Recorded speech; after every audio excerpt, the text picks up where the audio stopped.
I want to talk about leadership today and successful leadership. And I want to talk from a perspective of an ad guy, understanding marketing and media and what motivates it. And I remember when I was a young guy and I was just kind of watching TV, and this is where it goes back to my early years of getting into advertising. My mom says, turn the TV off. Just kids sitting there and minding my own business. Why? It's bad for you. Okay, we've all heard this. And I thought to myself at that moment, I said, wait a minute. Why does it have to be bad for you? Couldn't it be good for you? And I started watching for things. And I remember seeing pizza commercials and saying, well, that's good. They're making me laugh. There's nothing bad about that. So I said to myself, if I can grow up, maybe work in advertising and do good in advertising, not bad, that old adage, the ad man is the bad man. Or, I had a guy come up to me, and it was my church, unfortunately. A guy came up to me and said, I hear, young man, you're going into advertising. Yeah, I am. I'm pretty excited about it. And he said, really disappointed to hear that. Really disappointed. He says, a lot of bad people in advertising. And I set out from that day to say, I'm going to prove that guy wrong. There's a lot of good people. And I'm going to show you an ad that proves there are a lot of good people in advertising. Lee Clow was the guy who worked with Steve Jobs and made this little ad right here. It's a little old, but you'll get the point. Here's to the crazy ones, the misfits, the rebels, the troublemakers, the round pegs in the square holes, the ones who see things differently. They're not fond of rules, and they have no respect for the status quo. You can quote them, disagree with them, glorify or vilify them, but the only thing you can't do is ignore them, because they change things. They push the human race forward. And while some may see them as the crazy ones, we see genius. Because the people who are crazy enough to think they can change the world are the ones who do.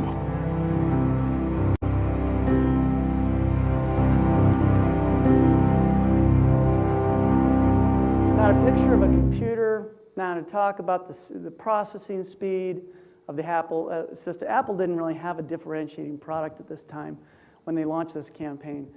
It was before the iPhone, it was before the iMac, and all the things that started setting a new tone for PCs generally. And it was that vision, it was that impression of a purpose, something more important than selling products and making money was put out there. Steve Jobs is just a driven guy, and it was all about purpose. He literally felt he was going to change the world. This was his purpose statement for the company, and man is the creator of change in this world. What kind of purpose statement is that? That was Steve Jobs' purpose statement. And somebody said, we're going to change the world. We're going to make it better. There's been other products out there. We think of the shoe, immediately you think perspiration. With just one slight difference, there's a branding that takes place that says inspiration. And that's, again, what the power of marketing and advertising can do. It can step beyond just the thread lace of the shoe and talk about something more important. Here's another ad I'd like to share with you. If you let me play. If you let me play sports. I will like myself more. I'll have more self-confidence. If you let me play sports. If you let me play. If you let me play. I will be 60% less likely to get breast cancer. I will suffer less depression. If you let me play sports. I will be more likely to leave a man who beats me. If you let me play. I will learn to be strong. If you let me play sports. No talk about the quality of the shoe product. No use of language about pricing or how you can save money on the new Nike shoe. It was about purpose. It was about vision. And you notice it was at a time in our culture where getting in shape was starting to mean something. It was starting to become a cultural movement. And Nike got involved in the cultural movement, and they said, we're not going to just participate. We're going to lead this movement. We're going to be a big part of it. So they stepped out and made a difference. So lesson one from advertising that we've seen from great companies is that great companies start with a great purpose. And their purpose is to improve the human condition in some way. You can go across the board and start checking your logic on this and think of all the great companies and go through their purposes. And we're going to hit a few of those. So Nike's purpose was this: bringing innovation and inspiration to every athlete in the world. It wasn't to sell more shoes. It wasn't to increase shareholder wealth. It was to inspire every athlete. And so they would do things that maybe weren't necessarily shoes. They got into clothing. They got into a lot of other industries. They even crossed over into a new technology and invented solutions to that end, which now we know of Nike Plus and the Fuel Band.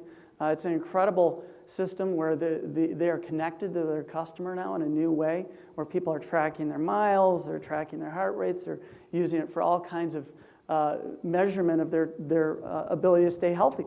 And it's been even said recently. Now, originally it was said that Nike could never take on the German companies with a Japanese-made product. And it took several years for us to realize that there is no way that Adidas will close this gap. This was by Ad Age just recently. Adidas remains stuck in the sole of the shoe, whereas Nike has engineered a system for the soul of the athlete. So we need to think like that. We need to think beyond, yes, we make a great pizza, but why? It's not, when you understand your why, you're able to do so much more with that. And I'd like to talk about what our why is a little later, but I want to share a couple more stories. I'm a history buff nerd. I'm into the History Channel. Some of you have probably seen The Men Who Built America, great series. We're at a time of great innovation. We're doing a lot more online ordering. We've got mobile apps. We've got a lot of things changing. And we want to be on the cutting edge of what's happening. There was an innovation age where there was a lot of opportunity and there was a lot of learning to be taken from the first round of innovation. And so I'd like to go through some of these men. Now, we might look at this statement and say, well, Dan, you're wrong. See, Thomas Edison, his objective was to make as much money as possible. That's out of his own mouth. Well, the problem is we don't read the whole story sometimes, and the media might report on this part of what Thomas Edison said, but when you finish the sentence, it says, our objective is to make as much money as possible so that we can invent things to help as many people as possible. And so he went on to do that, went on to write a list. This was his famous list that invented America.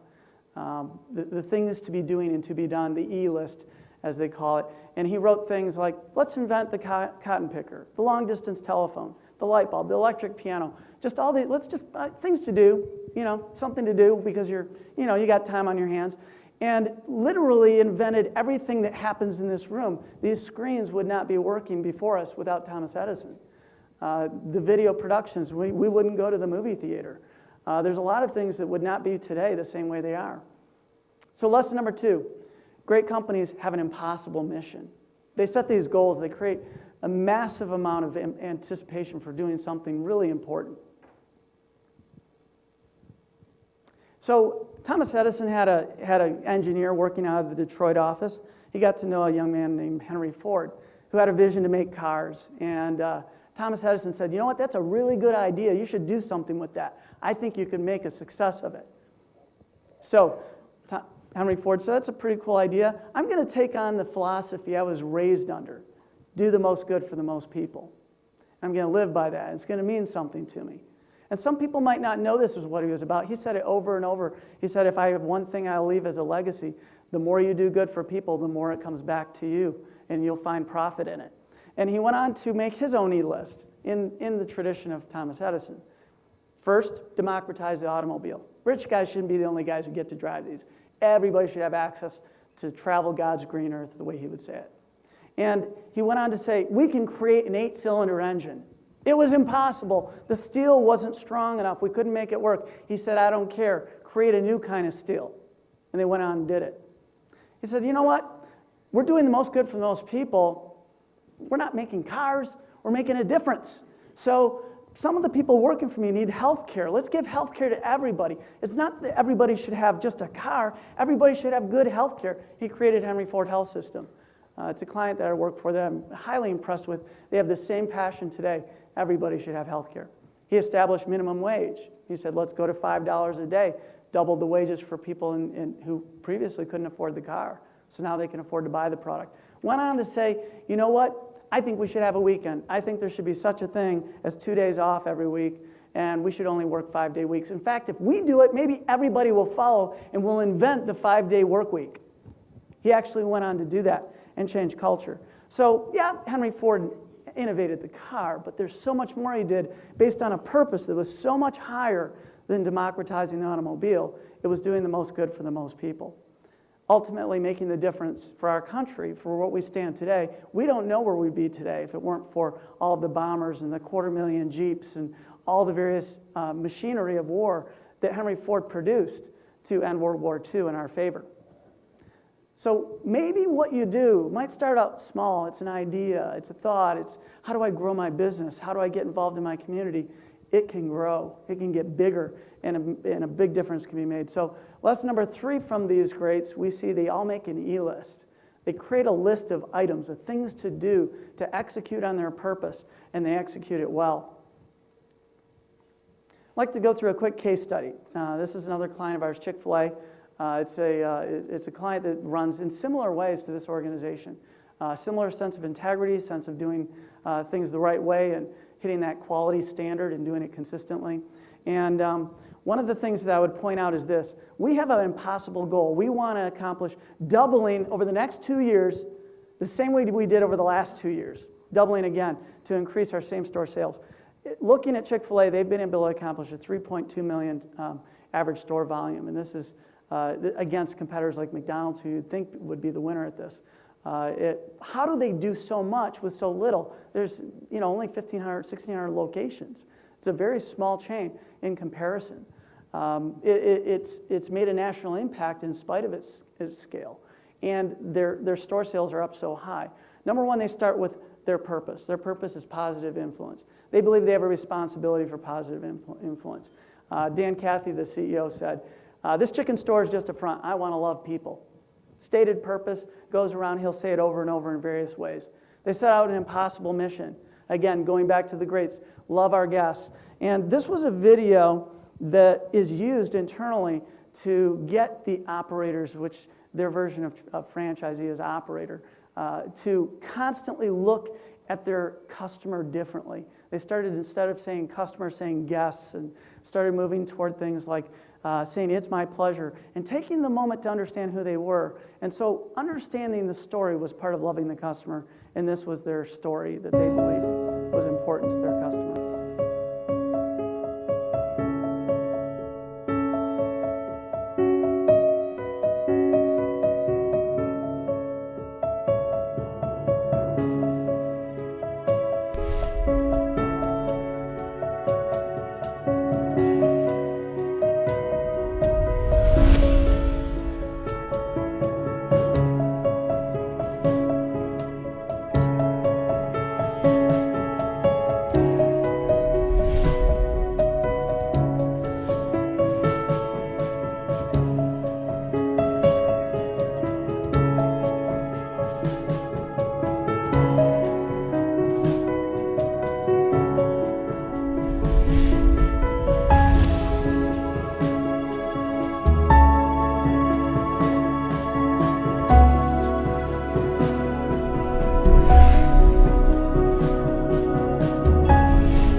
Are we selling pizza, or are we connecting with people, with needs they have, with their lives? Every day they're going through something. They're walking in your stores with baggage that we barely understand sometimes. And maybe we're having a rough day at work.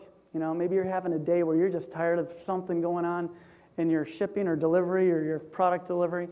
And we're focused on that. But you know what? All around us there are people who need attention. They need something that we can provide beyond the pizza. We can give them a smile. We can bring them a moment.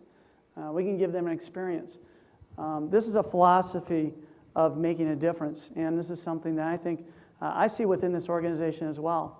So the organization of Chick-fil-A went on to create an E-list. How do you then execute on this purpose? How do you go after a plan that connects with customers who are in these situations? We work with the organization to create events and things in their stores. Now, you're not an in-store event type customer. You wouldn't have that kind of experience, but there's some similar things we could connect to. Mother-son date night, they have daddy-daughter date nights. I'll play a couple clips of just quick video of what one looks like so you can get an experience of what it looks like. But this is something they do for their guests to give them a special experience.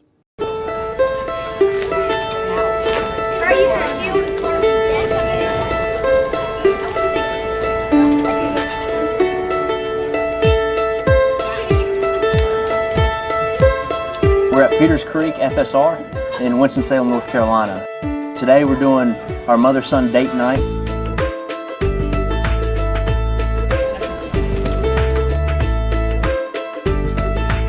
Well, we came to Mother-Son Date Night tonight. It really looks like a very nice sit-down restaurant.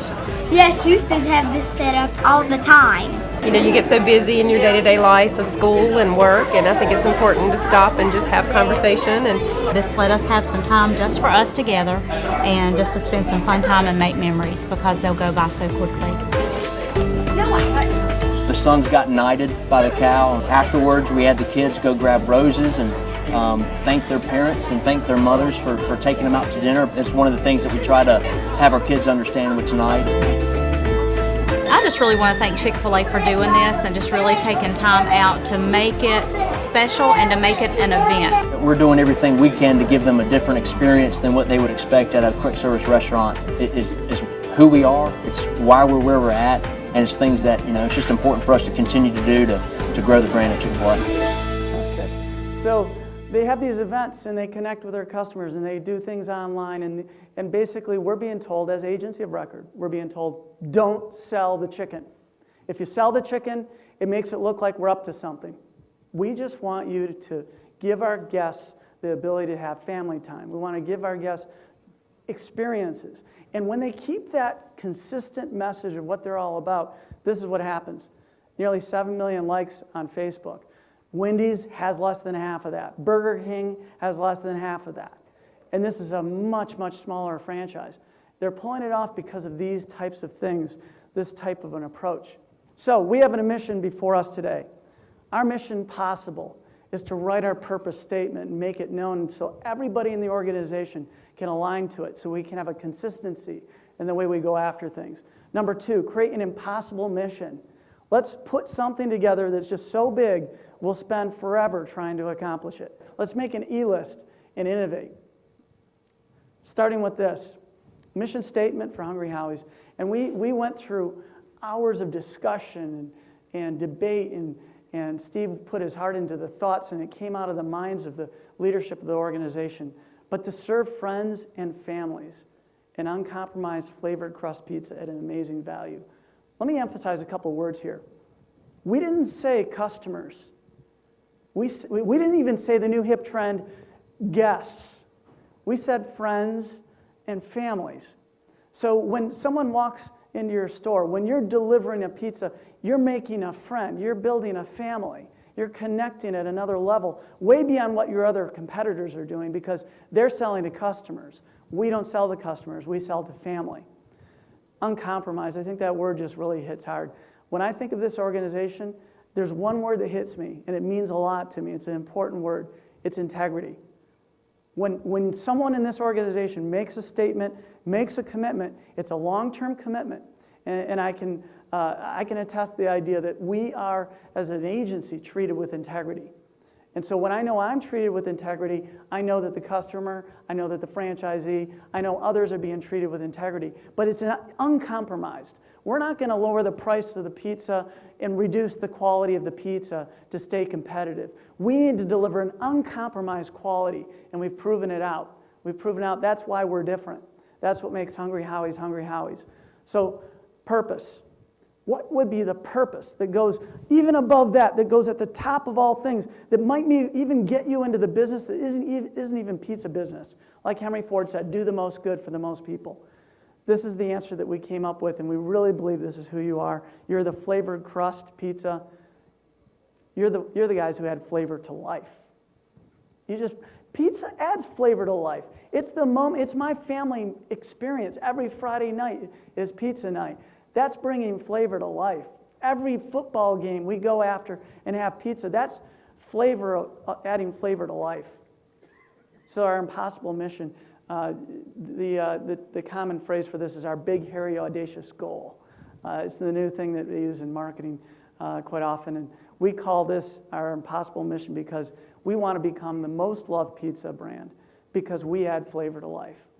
We just make life better for everybody.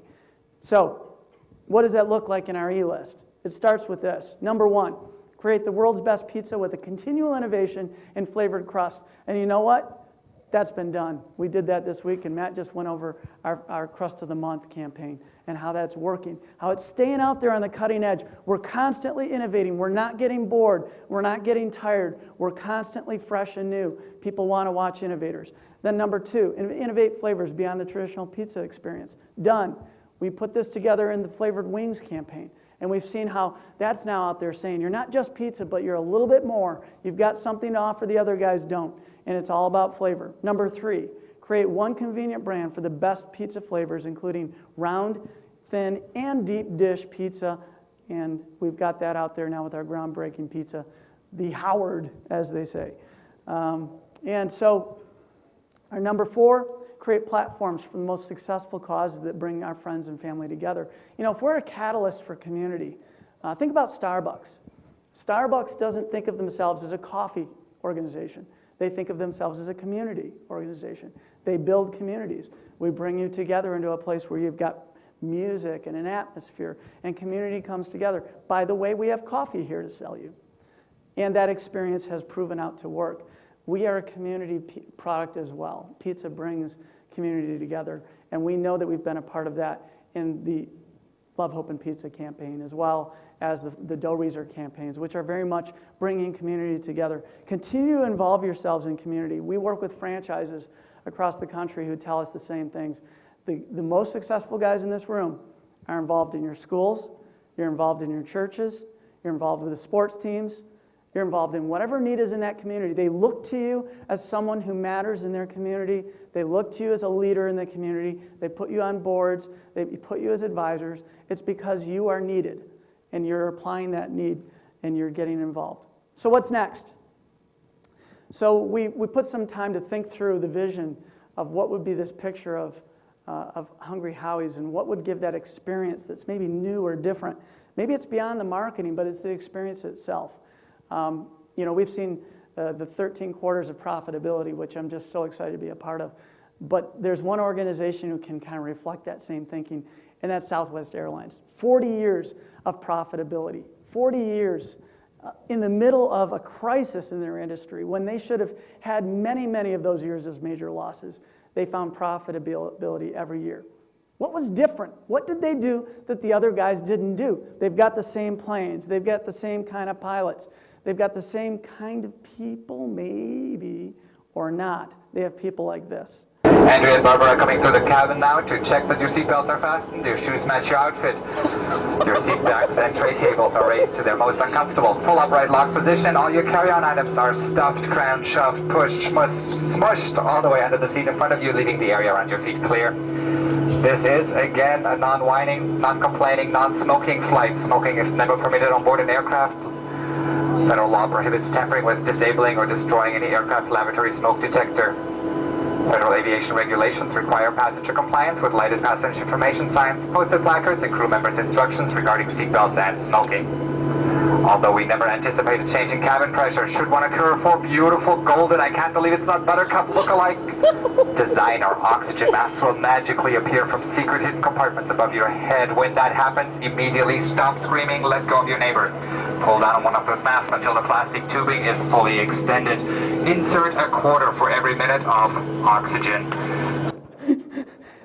So they had a little bit of fun. So someone wrote a letter in, a very frustrated woman wrote a letter in and says, I don't appreciate what you're doing to the airline industry. I think you've made it funny. It's a serious business. You shouldn't be goofing off like that. I'm really upset about it. And the response from the organization came down from the CEO. We appreciate you. We appreciate your comment. We are sorry to say we will miss you. And this is when you're committed to your purpose, when you've decided we will miss you values to the organization. Because when you stand for one thing, you might not stand for some other things. When you stand for integrity, that means, well, we're not going to cheat the price of the pizza. You're probably not going to get a $5 large from us. It's probably just not going to happen because we don't cheat that way. It's just not who we are. We will miss you. And this is the kind of thing that causes success. And it causes stories like this. This is a story that took place on a Southwest airline where there's a wedding proposal made like this. Can I have your attention, please? I'd like to direct your attention to seat 5. This is not your captain speaking. So it comes in, he makes a proposal, and of course this is a emotional moment for a woman. So what I would like to propose is this. We work together to think about ways to create how we doing moments. Just these moments where how we doing? Great friends and family, create friends and family with genuine conversation in every customer experience. If by just being allowed to do what they did at Southwest, these kinds of things are taking place, by just being encouraged by it, there's a lot of interaction taking place. We may not be the silly style that Southwest is. We may not be outrageous. That may not be our personality. Not necessarily my personality. Matt Bunk and I are very different. I'm more your passionate, emotional. I might break down crying in front of you guys. Matt's going to make you laugh, and that's just the way we are. We're different. And you got to go with your style. You got to go with what works for you. At Starbucks, they encourage individualism. They tell the guy at the cashier, you just act you. Be you and enjoy the customers the way you would. And that's what makes that work. I believe we need to have a similar style. Be you. Be allowed to do what you're going to do. One guy might be the funny guy on the airline cracking up to the style of the announcements. The next guy might help do a proposal for a wedding. And it's equally as interesting, equally as engaging. So our idea behind this is creating genuine conversations. When somebody comes in your store, now you don't have to say, how are we doing? That can be corny. And some of you might want to say that because it's fun. But it's more important that you take the time to actually mean it, to say, how was your day? And they say, oh, yeah, taking my pizza. No, seriously, how was your day? Just ask it one more time, just to see what happens. And you know what happens? You'll get into a conversation. I know about my delivery guy, Chris, Steve Peterson's stores, I believe. Chris comes to my house, and we talk about his kids, and we talk about how they're growing up, and he walks in. I know he's got to get back to work, but we chit chat, and that conversation creates something very genuine and real. And you know what? It's not the only time that's happened. My daughter got married this last summer. Very exciting time in my life. Got married to a Howie's guy, right there in the center, Phil Borrell. He was working with Chad, who is right here in my family photos. So now we're beginning to see how family comes together. It's that close-knit connection where your employee is inviting his boss to his wedding to stand with him. That's family. That's how family works. That's how it connects. And that's how making those connections matter. It's not just an employer. It's a mentor that I've stolen away from Chad, by the way. He works for me now. He still talks to Chad even this week. I got the chance to golf with Chad, and he was saying, yeah, Phil called with needing some advice. He wanted to get some inspiration. This is his mentor. Not just a boss, but a mentor, a family member, someone who's now in our photos. We're going to get together just because we're more family now than we are employment contractors to each other. This is the way that we grow purpose inside of a business, by allowing family to thrive. So How can we inspire something unique that gives people these moments? Our family Friday night is it. I would love to brand and market that to everybody. But maybe there's some other way we do it. Let's talk about the idea of having Howie nights with friends and family, gatherings around pizza togetherness. So everything we do, we think about this. What is it that pizza does? How does it bring people together? And you'll want to watch the audio on this because there's going to be some music coming, but if you can bring it down below my voice. I'd like to do a little read of something we wrote, just something to give you a little picture of what pizza can do, what pizza really is to your customers who are no longer your customers. We won't use the word. We use our friends and families. What is a Howie night? It's an opportunity to connect, a chance to share, a moment to remember. It's Alan's surprise as his daughter stopped texting just for that moment in the car when you're driving to get that pizza, and it's just you and your daughter. She stops texting and gave him a scoop on what's happening with their BFFs while they drove to your store. It's Mike getting fist bumps with fireworks from his buddies because he, for once, this time, remembered to get enough deep dish pizza for the game. It's Sam and Stacy plopping on the couch and opening a box after a long, long week, thrilled because they don't have to cook. It's Mary's family, who knows the difference a box-colored paint can deliver. And yeah, it's those nights you look back and say, that was the best time of my life. In other words, college. These are the magic nights filled with flavor and the enjoyment of life. Howie nights. Nights that begin with a phone call and start with a chain of smiles. You don't just make pizzas like no one else. You make friends. You make memories. You make life a little bit better for our friends and their families. You make magic possible. That's the real mission we're on. It takes 7 minutes to make a pizza. In no time at all, you can turn friends into family. Because if you look at what our customers really take away from the time they spend with us, you'll see the real joy of what we do is how we bring flavor to life.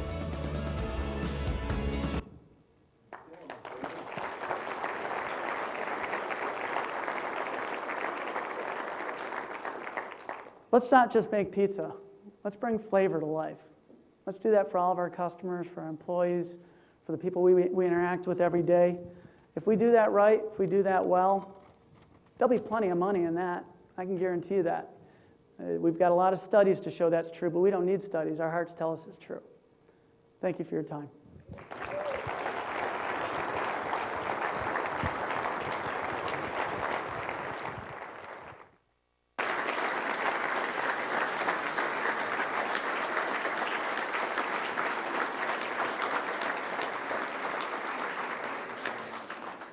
If you were part of this company in the 80s, stand up.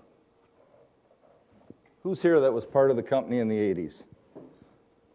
It's quite a few people. That puts them at go ahead and sit back down. That puts them at a 25-plus year association with this brand. And what we've accomplished with those people and all of you that have come on board since is monumental. It really is.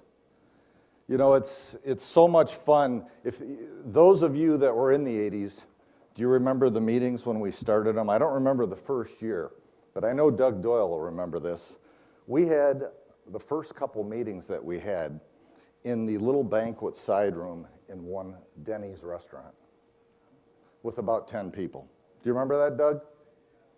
Anybody else remember that was part of the company then? George, Dave Plate, Steve Peterson. We started at Denny's, pretty humble beginnings. And to be able to get to this point and work with a budget like this, it's because of everything that everybody has contributed to this chain. Am I really lucky to work with a lot of smart people? You know, I look at the caliber of the people, not only on our team, but the people that we do business with. from marketing, suppliers, Rhonda, PR.